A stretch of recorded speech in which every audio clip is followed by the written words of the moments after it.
ponovno sprašujem, vi ste predsednik nadzornega sveta. V strateškem načrtu ni niti z besedico omenjena vojaška proizvodnja. Omenjeno pa je, da naj bi investirali pri GI, pri gospodinskih aparatih 35 milijonov v osnovna sredstva, pri notranjem opremi 3 in pri trgovini in storitvi 2 milijona evrov. Torej skupaj naj bi Gorenje investiralo približno 50 milijonov v osnovna sredstva na, če hočete, letni ravni.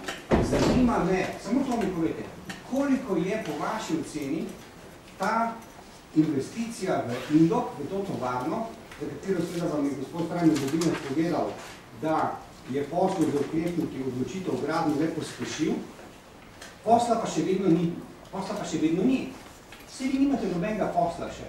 Razen, da seveda gospod Rjavec pravi in se slika v tovarni v Gorenju Indoku z nekim strojem, ki naj bi bil sestavljen v teh prostorih. Koliko ta investicija? Veste, ta številka je pomembna in če je potrebno zapremo sejo za javnost, če slučajno seveda vpliva negativno na... Ampak od teh 50 milijonov evrov letnih investicij, je to 10%, je to 20%, je to 30%, koliko stane postavitev na take tovarne? Nam je bilo rečeno, da je bila tovarna že prej grajena za druge namene in da bo to sestavni del stroje gradnje. Veste, jaz zdaj vam odkrito povem, ne vem. Ne vem vam odgovoriti na to vprašanje. Ker prvič vprašanje, koliko bo se te hale koristilo za ta program, koliko bo ostala stroje gradnja. Poleg tega pa tudi, če bi vedel, koliko odpade na ta vojaški del, oziroma na te oklepnike, ne bi imel pravice tule govoriti, dokler nimam oblastila. In bi se mogel neprej... Oblastilo niste predobil? Čakajte, od Gorenja. Ja, seveda, koga pa? Jaz nisem vedel, jaz ga bom predobil, ko bom pa šel naslednji cem. Bom to predobil, to vprašanje. Ampak jaz mislim, da je bolj racionalno, če vi upravo vsem povabite kot pa predsednika, ker potem... Mi smo pa načeli, gospod Zagorjan, obiskati Gorenje Indok, pa kogarkoli iz Gorenje DD, ki bi nam znal odgovoriti na vprašanje, pa so seveda rekli, da se o tem ne bodo pogovarjali. Mi seveda je kako tudi sem povabimo, ali bomo mogoče celo naredili obisk parlamentarne preiskovalne komisije kot parlamentarno preiskovalno dejanje na licu mesta. Vendar smo seveda mislili, da bomo te odgovorne vprašanje dobili v pas. A veste, moje mišljenje je takšno, pa bom zdaj tu povedal. Ne vem, kakšna so določila, ki jih oni imajo kot podizvajalci, kateri vsek in katera vrsta podatkov je takšne narave, da bi oni morajo čuvati. Sicer pa običajno ti podatki o naložbah in o tem, ne vem, jaz lahko za HSE konkretno povem vse podatke, nimam kaj izkrivati. Moram jih povedati, ko sem v državni lastnik. In tudi Gorenje je država pomemben lastnik, tako da jaz mislim, da je tu šlo bolje za nesporazum, da je šlo bolje za neko časovno stisko. Jaz sem pripričan in cenim tudi širino, poslovodstvo in gospoda Bobinca in se mi čudno zdi, moram reči, da komisija ne bi podatkov dobila, razen tistih, ki jih v neki pogodbi ne smejo posredovati. To pa ne vem, kjer so. Koliko je zaposlenih v Gorenju? V Gorenju tam okrog ali velikosti 10,000.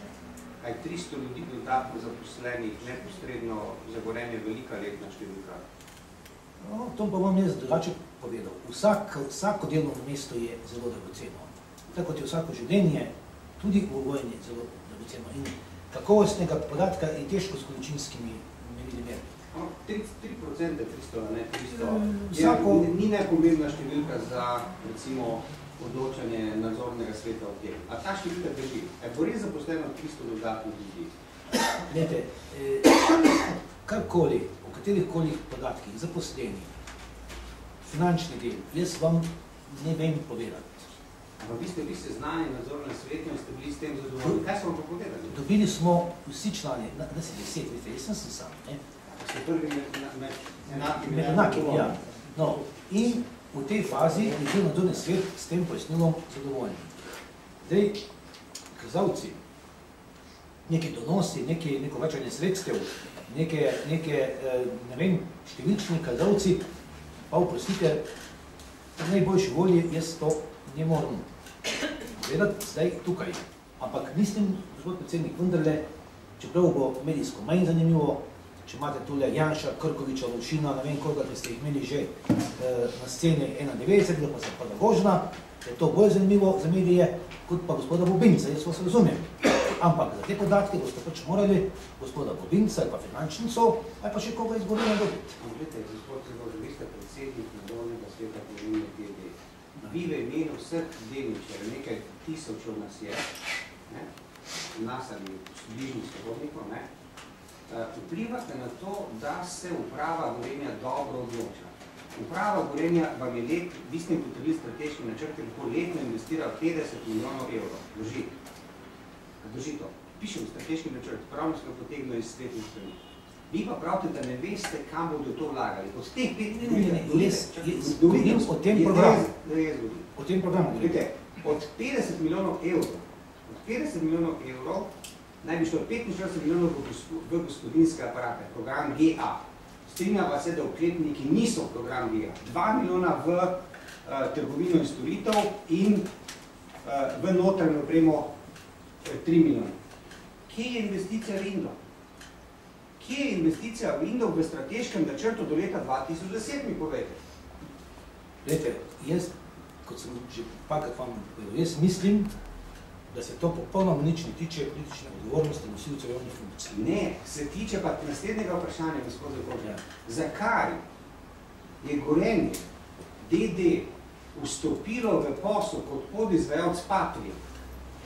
Eni pravi, da celo kot podizvajalec Rotis, jaz ne vem več, čigav podizvajalec so, potem, ko Rotis ni imel proizvodnih kapacitet v Sloveniji, minister Erjavci pa povedal, to bo delalo slovensko podjetje. In vi, kot Gorenje DD, ste potem, ko niste nikoli o tem razmišljali, nimate to v strateškem načrtu, prejšnji predsednik nadzornega sveta mi je povedal, da niste o tem nikoli razmišljali, naenkrat ste odločili, da boste ob vseh investicijah, ki imate, šli še v neko novo investicijo. Od kje, zakaj? Glejte, jaz vam že prej povedal sledeče. Prvič, kar se tiče odnosa Gorenje Rotis, ne vem ničesa.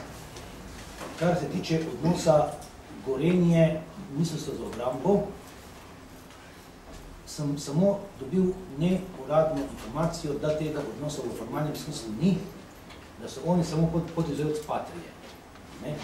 Rekel sem, da je stvar še vedno ni s pogodbo zaključena, da je še nekaj v peljevanji fazi. In jaz mislim, da jaz mislim, da se je nadzorni svet in tudi jaz kot predsednik smo se s tisto informacijo, ko sem jo vam dal v tistem trenutku zadovoljili in iz poslovnega vidika gledano in tudi iz vidika moje odgovornosti po statutu Gorenja in po zakonu v gospodarskih družbah je bila naša dolžnost v celoti in dobro upravljena. To vam zagotavljam zdaj. Če pa vi želite iz mene izsesati neke podatke, ki jih nimate tu notor številčne o tem projektu, pa žal nimate tu pravega človeka. Ali pa, vse ste se sam izpled, vi ste sam iz interneta strani Gorenja, ker o tem ni niti besede. Pa gledajte, na neki točki se je zgodila pomembna odločitev. Gorenje DD se je odločilo, da bo postalo ekskluzivni proizvajalec oklepnikov 8x8 vrhunske proizvodnje za Patrio kot podizvajalca, ki dela preko posrednika Rotis.